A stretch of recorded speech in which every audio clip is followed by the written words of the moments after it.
The war in Gaza has thrust Palestine's official status back into the spotlight. Nearly 3/4 of the UN's members recognise Palestine as an independent state, but many Western countries do not. Is that about to change?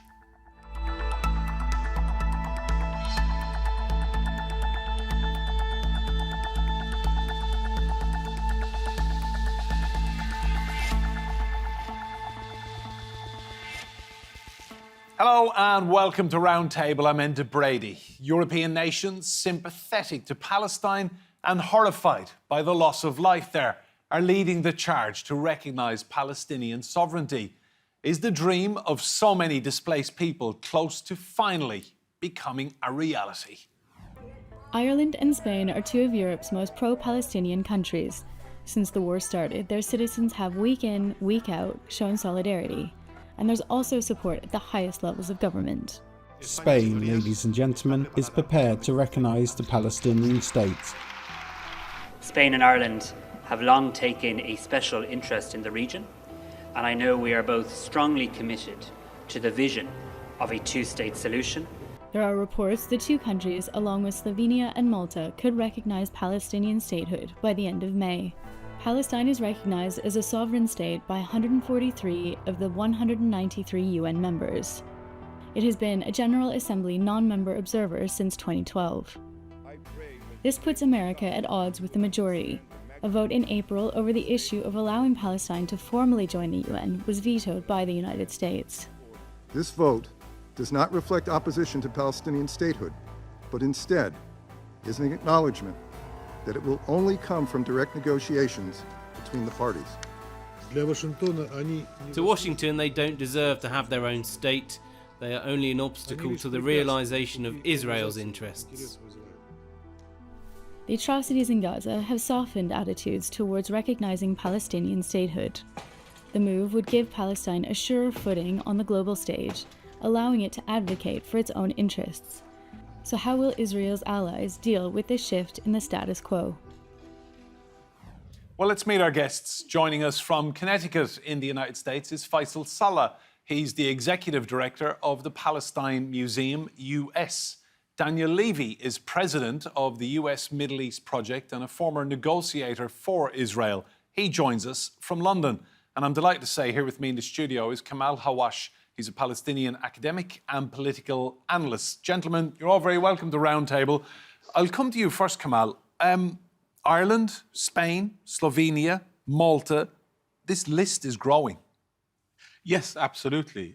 We need to move forward. I mean, one day, and unfortunately it can't come soon enough, the aggression on the Palestinians, the slaughter will stop. So then what next? There's obviously the immediate for Gaza, but then you need a solution for the long term that actually, once and for all, will stop any future action like this and begin to reduce the hatred.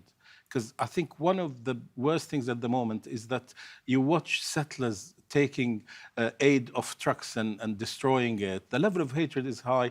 And of course, the Palestinians in Gaza are helpless. They can't demonstrate much hatred or otherwise.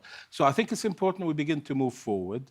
The recognition of Palestine does seem to have legs, but they're all talk. The United States vetoed it.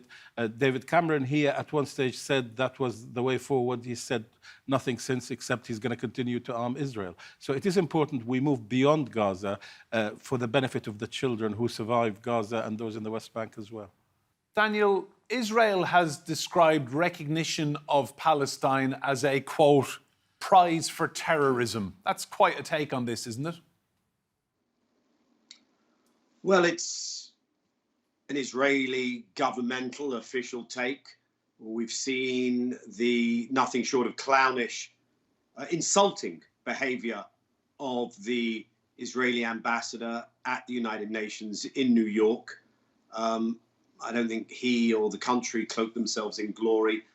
Then again, that couldn't apply to what is being done every day in Gaza either. But yeah, Enda, what I would say is this is interesting because the Israelis are saying prize for terror cannot happen, foursquare against it, which may make people think, well, perhaps there's something to this. Maybe recognition is therefore a really positive thing. But I would just challenge that equation. And I wonder whether, for the Israeli government, they're against this and they don't like the symbolic element of recognition. It will feel like a bit of a political defeat. But are they perhaps quietly rather happy that this is a red herring? The question I would pose to those countries who are poised to recognize Palestine, and some of them may well be doing so with good intentions, is what happens the morning after you recognize? You're recognizing a state that is going to continue to be under belligerent, illegal, and permanent occupation. Once you have recognized that state, what will you do in your bilateral relations with the party that is occupying the state you've recognized, with Israel? Will you continue bilateral trade relations as normal? Will you continue arms trade with that country? What's the meaning beyond the symbolism of this recognition? And if it doesn't have meaning beyond symbolism, then is that really what we need in 2024 after everything we've seen? So Israeli opposition, I would suggest, may be as much a ruse as it is genuine. That's a good point, Faisal, isn't it? That, you know, it's all well and good these countries saying they will recognise Palestinian statehood, but there needs to be immediate action afterwards. Yes, and I agree with that. I mean, what we're seeing now is a push to create something that should have happened a long time ago. The Palestinians have been without status for over 75 years now. They were taken over by Jordan originally in 1950, occupied by Israel in 67, and you know, the West Bank was shredded into tiny little pieces. So the Palestinians have been on the receiving end of injustice for a very long time. It is time for the international community to recognize what happened to the Palestinians, and we see signs of it. You know, the General Assembly has given additional privileges and rights to the Palestinian delegation. We're seeing global support for Palestine. What happened during the last 6 or 7 months has resulted in generating tremendous empathy for the Palestinians and the Palestine cause in the world. And even though some of the governments are still standing behind Israel, their people are going to drive them into supporting Palestine at some point. You know, look at what's happening in the universities in the United States and in Europe and Australia and around the world. So what we're seeing here is a dramatic change in how the world is looking at Palestine and the Palestinian issue. Now, from a practical point of view, there are a lot of issues to be resolved here. So the day after recognition of Palestine as a state by the United States, the first thing that needs to be addressed is who is representing the Palestinians at that point. The PA that exists today is a corrupt organization and is an illegitimate organization and is not the representative of Palestinians.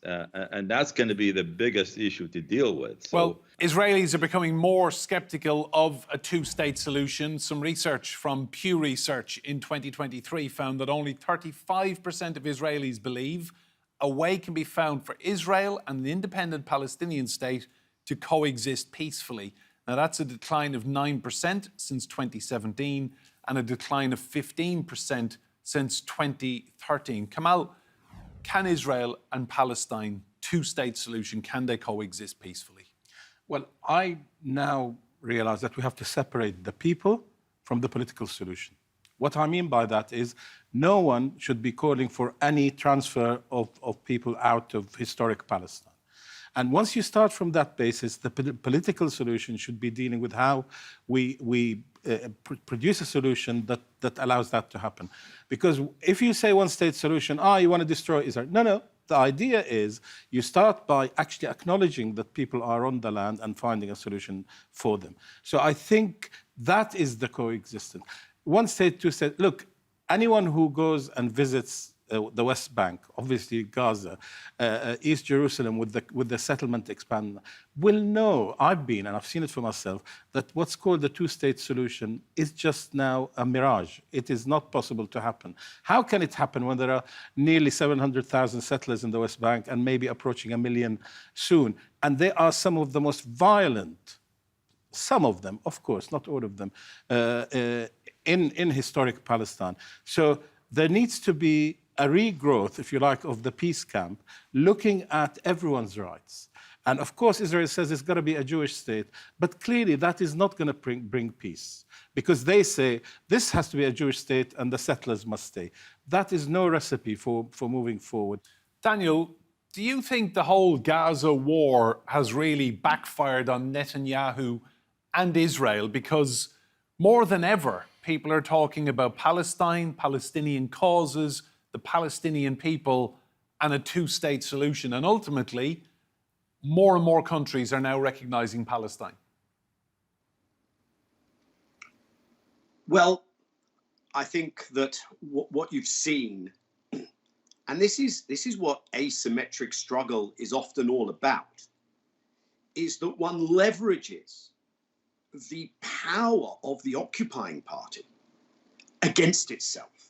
In other words, Israeli overreaction, Israeli overreach, the fact that Israel can bomb Gaza to smithereens without, by the way, achieving its military objectives. Those clearly haven't been achieved.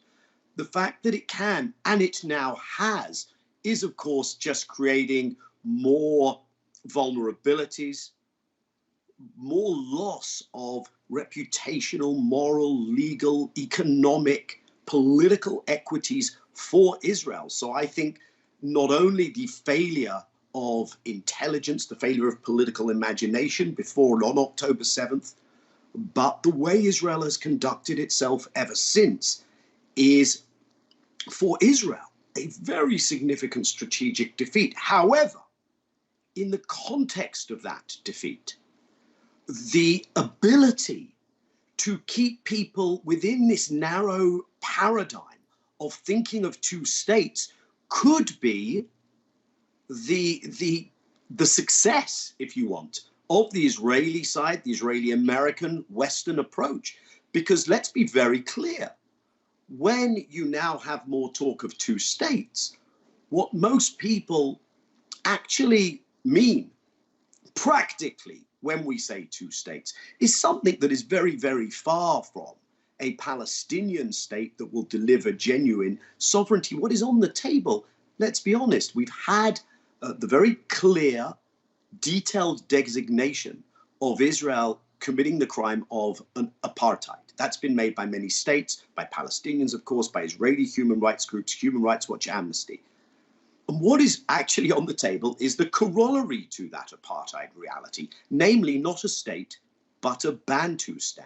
And so the fact that things are still locked in this prism, and as Kamal said, we have to think in terms of the people on the land. There is a one-state reality at the moment. That's an apartheid reality. We can't close off what the different dispensations would be, but left to their own devices, Israel, the US, the West will try and funnel us back into an apartheid Bantustan. It's not really a state reality. And what we have to be thinking in terms of is what best serves the interests of the people on the ground, Jewish Israelis who are there to stay. That's an important thing to acknowledge. And they must thrive in a reality that is not a regime of ethnic dominance and supremacy. And of course, Palestinians who Israel in 47 to 49 and again today is trying to displace, but who are there and who need their equality and their rights. Faisal, you're in the United States. Just tell us, in all honesty, nothing's going to change for the Palestinian people until the United States changes its policy. Is that a fair assessment? Yes, and that change is seriously underway, really. This is the most dangerous thing for Israel, is seeing a genuine change in the opinions of the Americans.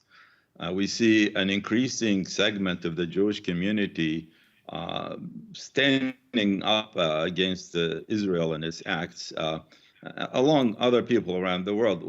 What really the events the last several months have really shown is they have pulled the mask off Israel as being a bunch of Boy Scouts. Now, the world understands the nature of the Zionist experiment in Israel, and a lot of people in the world are not ready to live with that. This is a farther-reaching result from Israel's attack on Gaza. They have shown the world that they are barbarians, and they are, compared to Hamas. Hamas comes out smelling like a rose compared to Israel now, and that the Zionist project in Palestine is failing, and the world has seen what that project is all about, and a lot of people in the world don't want any part of it. So this is a more serious issue for Israel than whether it's a one state or two states. And I think all this is going to lead eventually to a single state solution that can be a democratic state, and it cannot be a Jewish or a Muslim or whatever state. It would have to be a secular democratic state where everybody between the river and the sea and the Jordan eastern bank can all live together in one entity that respects law and human rights, and it can be free of any ethnic discrimination or religious biases or anything like that. That seems to be the only feasible solution going forward. Everything short of that is just going to exacerbate the current situation and make it continue on further. Kamal, just come in on that. I mean, it sounds perfect. It sounds like utopia. Let's be frank here. That's not going to happen, is it? Well, first of all, let's not compare Hamas and Israel in any way. Hamas committed atrocities on the 7th of October, and Israel has been committing atrocities every day since then. The focus for us is thinking about the solution that comes. The United States is instrumental, but there has to be a dismantling of the pro-Israel lobby. Let's be absolutely clear. That is the problem in America.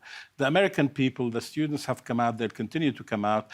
Once this ends, the pro-Israel lobby will be doing exactly the same thing in trying to pressure those who want to stand for Congress to effectively swear allegiance to a foreign power. Because listening to some of them, to be honest, who've been chased by activists, you'd think that their allegiance isn't to the United States, which is really dangerous. But also that this lobby, which thinks it's helping Israelis, is not helping Israelis. You think they're damaging their cause? They're damaging their cause terribly. When you get these Congress people signing the statement threatening the International Criminal Court and saying the sovereignty of Israel is the sovereignty of America, it's a bit like James Cleverly, who was the foreign secretary here on day one, said, Israel's security is the UK's security. Really? I mean, there's England, Scotland, and Northern Ireland, and Israel. So so the shift that's needed is huge. Let's be clear. The shift that is needed is huge. The students are doing a fantastic job, but they will be oppressed. I'm in Birmingham. At my university, there's an encampment which I've been and seen. At the moment, it's going ahead, but the Prime Minister here is trying to quash this, and they're trying to label peaceful protests as anti-Semitic, and that's another problem. We've got to return the term anti-Semitism to what it really means, which is the hatred of Jews because they are Jews. It is not about anti-Zionism. Anti-Zionism is not anti-Semitism, particularly because not all Zionists are Jews, and not all Jews are Zionists. On that point, I just want to bring Daniel back in. Daniel, just tell me, have you ever known Israel to lose so many friends in the world so quickly? The short answer is no.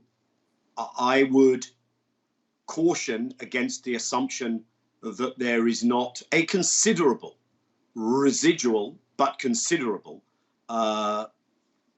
presence of forces supportive of Israel for all kinds of reasons. On a good day, those would be acceptable reasons, to to reasons that we have the far right aligns with Israel, their version of white supremacy, their Islamophobia aligns with some of the things one hears from the Israeli leadership. The nature of how the debate has shifted, how the issue of Palestine, how, as Kamal just said, questioning not just a particular policy, but the essence of actual existing Zionism, the extent to which that has punched through is very significant. And I will tell you, within my community, within the Jewish community, people have kind of replaced other aspects of identity with an identity centered around Israel in many cases, not everyone. And some people now, not necessarily from a position of opposition to Zionism in principle, but from a position of, is this working? Is this the guarantee of collective Jewish security and well-being, whether of Israeli Jews or of Jews on the outside? Is actual existing Zionism doing what's written on the tin? The idea that there is only one legitimate way to be Jewish, this idea that Zionism alone should be hegemonic, flies in the face of Jewish history, flies in the face of how Jews grapple with who they are. This has never been the case in our history. And of course, there are those who, for theological reasons, oppose Zionism. There are those for whom universalistic ethics means that you cannot support a state that denies rights to others. But many today are looking at this and simply asking, is it working? And so there is a whole new debate. If you look at what's happened with the Macklemore video, Edna, he's a Irish American. So if you look at what's going on in the cultural space, we are in a whole new terrain. What I want to impress upon people is that from there to a different politics is still a journey. It's still a journey we have to go on, and we have to walk on that journey together. Jews committed to justice, Palestinians committed to a better future, that also understand that you undermine what's going on by making sure Jews and Jewish Israelis have a place in that future, as difficult as that is under conditions of today's genocidal assault on Gaza. But we have to march together with our allies, and we have to go where power resides. And it's not going to be quick, and it's not going to be easy, but we can get there. I firmly believe that today. Faisal, do you think Palestinians and Israelis can get there, as difficult a journey as it may be? I believe so. I think there's no other alternative. The genie is out of the bottle. There's no putting that genie back in the bottle. And what the genie is producing forces that are moving in the directions that will make it inevitable for creating a peace in Palestine. The world is seeing a different picture, and they're changing a lot of their views. In America here, Jewish Voice for Peace is one of the fastest growing organizations, and the Jewish community is being challenged, and there are a lot of people in it. There are silent majorities even in it. And they are rethinking what this whole thing about, just like my colleague here just mentioned a few minutes ago. So I think if we look to the future and we look at this current generation that are building the encampments at the universities around the world, and not just in the United States, that generation is really heading towards having justice and peace and unity for people in the Middle East. And I think there's not going to be any alternative to having a democratic state that respects everyone in Palestine. Kamal, final question to you. As a Palestinian, how does it make you feel when you pick up newspapers and you're reading online that Ireland, Spain, Slovenia, Malta, all these countries are now recognizing Palestinian statehood? Inside, how does it make you feel? I think I just wish they had cut ties with Israel when it was declared an apartheid state. What we needed was for things to have happened before the 7th of October. All of this is positive, but for 75 years, Israel was able to do whatever it wanted, right up to the 6th of October, including lots of Palestinian people. So although I welcome the insistent on supporting Palestinians, but at the same time they buy Israeli goods from settlements.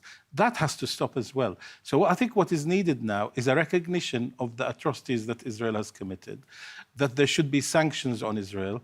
And I'm not just sort of dreaming of this happening. That is what is needed to take things back to an ordinary level. I mean, it's interesting. I've heard many numbers of 500,000 or whatever Israelis have gone because they can't cope with what's happening.